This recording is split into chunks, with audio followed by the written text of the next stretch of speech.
매일 성경과 함께하는 오늘의 큐티 시간입니다.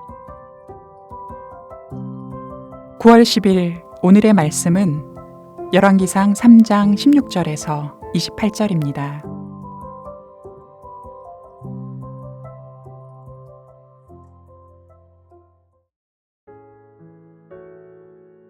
그때 창기 두 여자가 왕에게 와서 그 앞에 서며 한 여자는 말하되 내 주여 나와 이 여자가 한 집에서 사는데 내가 그와 함께 집에 있으며 해산하였더니 내가 해산한 지 사흘 만에 이 여자도 해산하고 우리가 함께 있었고 우리 둘 외에는 집에 다른 사람이 없었나이다.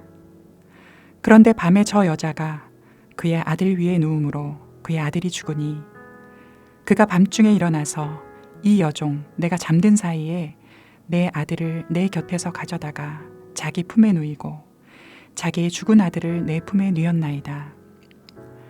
아침에 내가 내 아들을 젖먹이려고 일어나 본즉 죽었기로 내가 아침에 자세히 보니 내가 낳은 아들이 아니더이다 하매 다른 여자는 이르되 아니라 산 것은 내 아들이요 죽은 것은 내 아들이라 하고 이 여자는 이르되 아니라 죽은 것이 내 아들이요 산 것이 내 아들이라 하며 왕 앞에서 그와 같이 쟁론하는지라.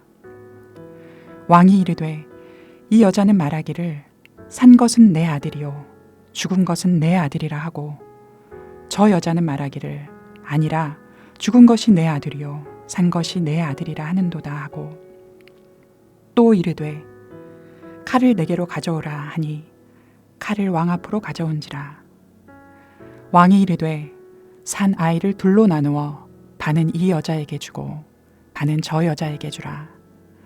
그 산 아들의 어머니 되는 여자가 그 아들을 위하여 마음이 불붙는 것 같아서 왕께 아뢰어 청하건대 내 주여 산 아이를 그에게 주시고 아무쪼록 죽이지 마옵소서 하되 다른 여자는 말하기를 내 것도 되게 말고 내 것도 되게 말고 나누게 하라 하는지라. 왕이 대답하여 이르되 산 아이를 저 여자에게 주고 결코 죽이지 말라. 저가 그의 어머니니라 하매 온 이스라엘이 왕이 심리하여 판결함을 듣고 왕을 두려워하였으니 이는 하나님의 지혜가 그의 속에 있어 판결함을 봄이더라.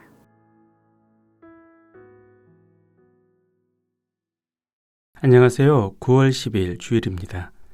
오늘 우리가 묵상한 말씀이 오늘을 살게 할 능력이 되고 삶을 비추는 빛이 되기를 기도합니다. 왕으로서 솔로몬의 출발은 순조로웠습니다. 솔로몬은 성실과 공의와 정의로 통치한 아버지 다윗의 법도를 따랐고 왕이기 전에 하나님을 예배하는 자였습니다. 이런 솔로몬에게 하나님은 내가 내게 무엇을 줄고 너는 구하라고 말씀하셨습니다. 이때 솔로몬이 구한 것은 듣는 마음과 백성을 재판하여 선악을 분별할 지혜였습니다. 솔로몬이 다른 어떤 것이 아닌 지혜를 구하자 하나님은 매우 만족해 하셨습니다. 그래서 솔로몬이 구한 지혜와 더불어 솔로몬이 구하지 않은 부와 영광도 주시겠다 약속하셨습니다.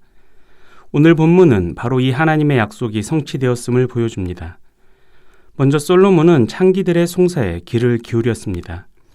창기는 이스라엘 사회에서 가장 소외되고 홀대받는 계층이었습니다.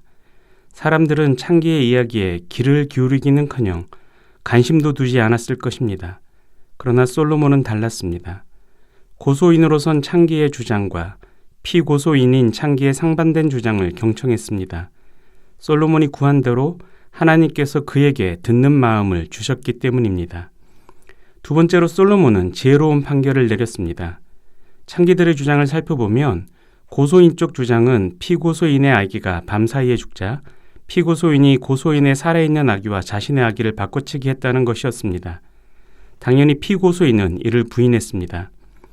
과학이 발전한 현대라면 DNA 검사 하나로 간단히 판명할 수 있는 사건이지만 솔로몬 시대에는 오로지 판사의 지혜로 분별해서 판단해야 하는 매우 어려운 사건이었습니다. 이것은 이 사건이 왕 앞에까지 왔다는 사실만 봐도 확실합니다. 요즘으로 치면 지방법원과 고등법원에서 판결하지 못해서 대법원까지 올라간 사건이었던 겁니다. 솔로몬은 이 사건을 해결하기 위해서 사람의 본성을 파고들었습니다. 아기를 나눠서 가지라. 사람의 본성에 남아있는 하나님의 형상, 곧 모성을 자극했고 동시에 내가 행복하지 못하면 남도 행복하지 않아야 한다는 악도 자극했습니다. 솔로몬의 판단은 정확했습니다. 모성을 자극받은 고소에 있는 아기를 포기했고 악에 사로잡힌 피고소에 있는 아기를 나누자고 했습니다. 솔로몬의 지혜, 곧 사람의 본성을 꿰뚫는 지혜가 진짜 아기의 엄마를 명확히 밝혀낸 것입니다. 하나님이 솔로몬이 구한 대로 그에게 듣는 마음과 백성들의 송사를 판단할 지혜를 주셨기 때문입니다. 이처럼 솔로몬의 초기 통치는 다른 무엇보다 백성들을 다스리고 판결하는 지혜를 구한 솔로몬의 기도와 이 기도에 응답하신 하나님 때문에 희망적입니다. 이런 왕위를 가진 이스라엘이라면 하나님의 꿈인 공평과 정의의 나라를 이 땅에 구현해낼 수 있을 것 같습니다. 하지만 아직 결론은 모릅니다. 확실한 건 오늘 본문의 솔로몬만큼은 소외된 자들의 소리에 귀를 기울이고 하나님의 지혜로 판결하고 통치하는 좋은 왕이었다는 사실입니다. 기도하겠습니다. 하나님, 자기의 유익을 구하지 않고 하나님께 듣는 마음과 백성의 송사를 해결할 지혜를 구했던 솔로몬을 보며 우리 공동체와 사회에도 좋은 지도자가 많아지기를 기대합니다. 하나님을 두려워하고 하나님 나라 통치 원리인 공평과 정의의 가치를 알고 실천하는 지도자를 우리 공동체와 사회에도 세워주옵소서. 예수님의 이름으로 기도합니다. 아멘.